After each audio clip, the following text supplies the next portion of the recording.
Hopi teachings, a lot of the traditional teachings have been taught orally from one generation to the next. And in this location, as I mentioned, Canyon de Chelly is known to our Hopi people as Turkey Cliffs. One of the natural features that we have in the canyon is known as Spider Rock. And with our teachings of our Hopi people, some of the mothers, some of the children that say did not go to bed early, if they did not listen to their parents or obey their parents, didn't do their chores, or basically at nighttime, if they did not go to sleep, the mothers and grandmothers will tell them of a story about Spider Grandmother. In different cultures, they refer to different descriptions for the grandmother of Spider Grandmother. She resides upon this particular pillar. And if the children that do not go to sleep, or even if she knows and understands some of the children are not obeying their parents, doing their chores, that Spider Grandmother will leave her home from this pillar, go and collect the naughty or the bad children and bring them back to her home on this pillar. So some of the evidence with the different color descriptions on there would pertain to the children that were left on top of the main pillar here. So she would take them, and just like how spiders do, they'll create that web, make that cocoon formation, and just like one of the modern toy items that we have of a yo-yo, she would do that similar description of releasing the cocoon of her web going down and pull her web back up to wind up some more of the children cocoon bundle that's being created. So with our Hopi teachings, this is what's referenced to as the Spider Rock for the home and dwelling of the Spider Grandmother, female deity figure that's highly revered and given instructions and directions to all ancestors as they were traveling and migrating throughout the southwestern region of our United States, trade routes extending into Mexico and South America. So different cultures have variation names pertaining to this female figure deity of Spider Grandmother, which are neighbors of the Navajo that currently reside in Canyon de Chelly. They refer to her as Changing Woman. And so that's the understandings of our oral teachings that ties in with this stone pillar out here in Canyon de Chelly, known as Turkey Cliffs by the Hopi people. There will be part of that evidence of the beginnings of the Chusca Mountain Range, which is still a little bit more northeastern from here. But as the canyon has seasonal flowing washes and arroyos, all of that rainfall or snowmelt coming from those higher point elevations are all coming down and channeling and funneling into the canyon area here. So that's just also just part of the understanding, still part of the geology of this main canyon area of the Chelly red sandstone formations. And as I see out in the area, there's more evidence of medicines, you know, as ancestors understood how to live off the land, how to survive in the area. There is medicinal plants and roots, edible items like the pine trees. They would produce the pine nuts or pinon nuts in the fall time, September, October. The sumac berries that grow on these sumac brushes are a delicacy to the young children.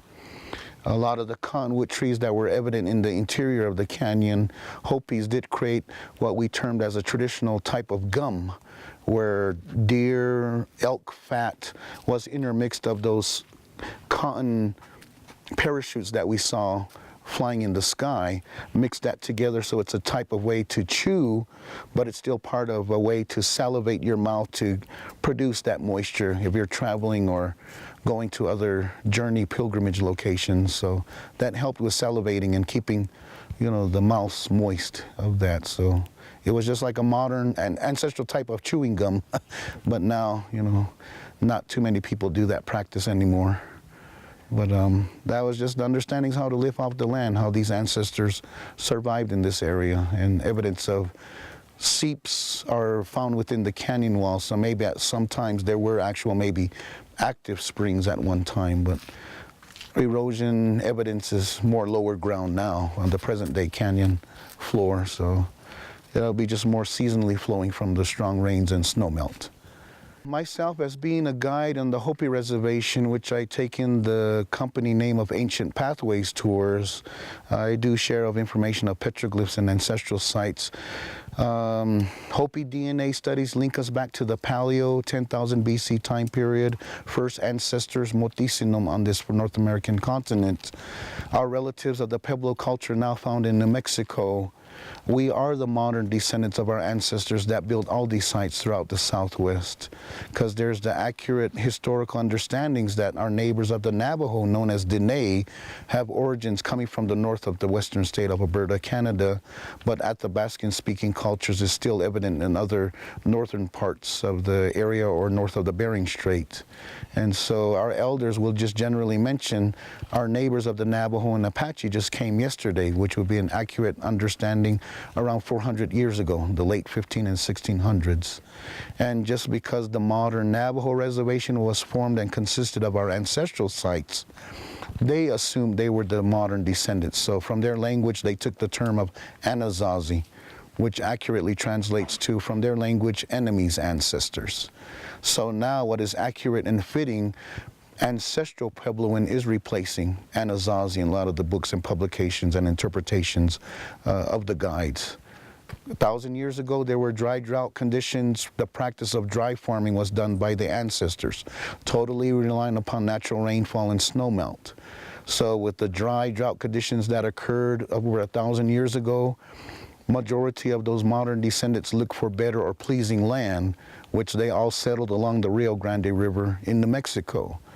But our teachings, this earth guardian caretaker by the name of Masao, as we pronounce it, already prophesied of the land base of our current Hopi Reservation, where our villages are centrally located at, as our center of the universe, pronounced Duwanasabi. And so that will be the accurate understandings of today, that us Pueblo culture people are the modern descendants of our ancestors that built all these sites throughout the Southwest. Oral migration, traveling histories of the clan histories have Hopi place names throughout all these site area locations.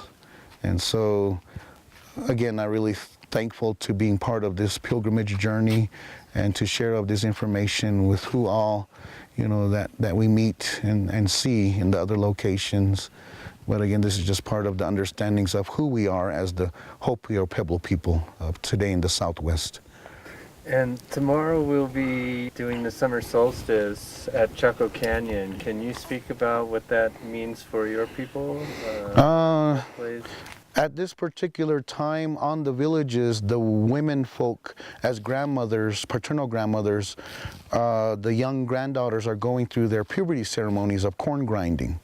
And we specifically pronounced the term name of Wupatawa, the tallest path or longest path of the sun, to be that description known as summer solstice, where actually my Hopi name pronounced Tsavadawa. Tsava is short. I'm particularly named after winter solstice, so the complement of what's going to happen tomorrow. So, and the location of Chaco was definitely of an importance of trade routes, gathering locations for clans or other people to trade, or even maybe to hold a ceremony or display of their ceremonies also. So there's a lot of evidence of extensive trail networks that leads from that Chaco location. Mm-hmm. And all of these areas out here were connected, and even though they're long distance and people were walking, all of them were connected. Exactly. All the routes, say, leading westward from there, headed directed towards Hopi. Maybe this was like one of the rest stops before continuing into the Hopi area. Other ancestors were connected to other sites known as Mesa Verde, Chimney Rock, Aztec, Hoven Weep. So there's all these outer locations away from Chaco that have all these ancestral route trail connections back to that location. Oh, yeah. All the way through, say, like Casas Grandes Valley of Chihuahua State, Paquime, going down into towards Mexico City, or Teotihuacan, Temple of the Sun and Moon, Chichen Itza location, the land bridge connection to South America. All Hopi ancestor teachings mentions that maybe branches of Hopi felt content in those areas And the main bulk of Hopi ancestors continued the trek to continue to create the center location of our present-day villages. And so your present-day location is the center Of the Hopi universe, but also ironically, same exact description is given for the Inca of Machu Picchu location exactly to be the Inca center of their universe. So instructions given by this ancestor Masao gave those instructions that all race cultures to establish their centers or middle places. The village that I come from is traditionally pronounced Oraibi, but now commonly known as Old Oraibi, to be the most continuously inhabited community in North America, which would expand to a history of, 1,000 or 1,100 years. Depending on which scholars you meet or talk with, or the tree date studies or oral history ties of ancestors that fled from the liquid fire lava flows of Sunset Crater eruption of the ancestral site of Wupatki, sought refuge in the village in the time years of 1065 and returning back to other locations. So even archaeological evidence in this area of Canyon de Chelly has different time periods of occupations and settlement architecture sites. So that's still part of that understanding of being mobile, traveling, still finding that established center. But yeah, the village that I come from is the oldest village of all the Hopi villages, technically.